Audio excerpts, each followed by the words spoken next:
बिस्मिल्लाहिर्रहमानिर्रहीम। आज हमारा टॉपिक है एवोल्यूशन ऑफ सीड हैबिट, यानी हमने उन प्लांट्स की डेवलपमेंट के प्रोसेस पढ़ने हैं जिन्होंने सीड बनाना सबसे पहले शुरू किया।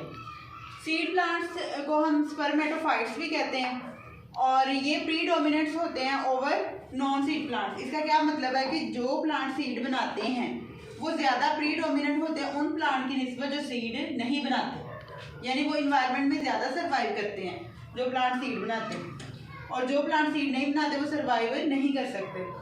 जो सीड है उसकी डेफिनेशन क्या है? सीड की डेफिनेशन क्या है कि ये फर्टिलाइज्ड ओव्यूल को हम सीड कहते हैं। ओव्यूल जब फर्टिलाइज हो जाता है उसे हम क्या कहते हैं? सीड कहते हैं। अब ओव्यूल क्या है?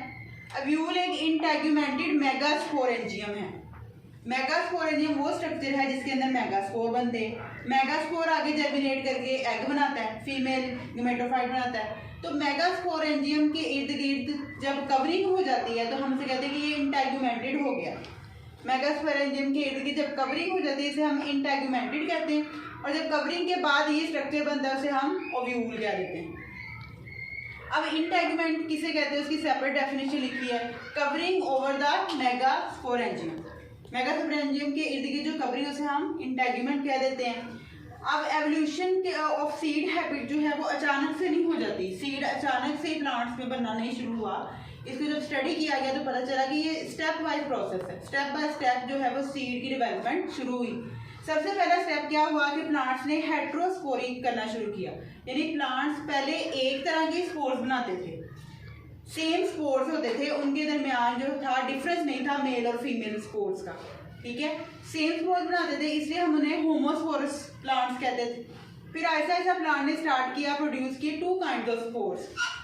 ऐसे प्लांट जो दो तरह के स्पोर बनाते हैं उनको हम हेट्रोस्पोरस कहते हैं। दो तरह के स्पोर कौन से? Microspore and megaspore. माइक्रोस्पोर जो है वो इनसाइड माइक्रोस्पोरेंजिया बनेंगे और जर्मिनेट करके मेल गेमेटोफाइट बनाएंगे। मेगास्पोर जो है वो इनसाइड मेगास्पोरेंजिया बनेंगे और जर्मिनेट करके फीमेल गेमेटोफाइट बनाएंगे। इसके बाद प्लांट्स के अंदर एक और प्रोसेस शुरू हुआ, retention of megaspore in megasporangium. पुराने जो प्लांट्स होते थे प्रीमिटिव, यानी पास्ट में जो लैंड प्लांट्स होते थे वो क्या करते थे कि अपने मेगास्पोर जो है वो शेड कर देते, गिरा देते थे।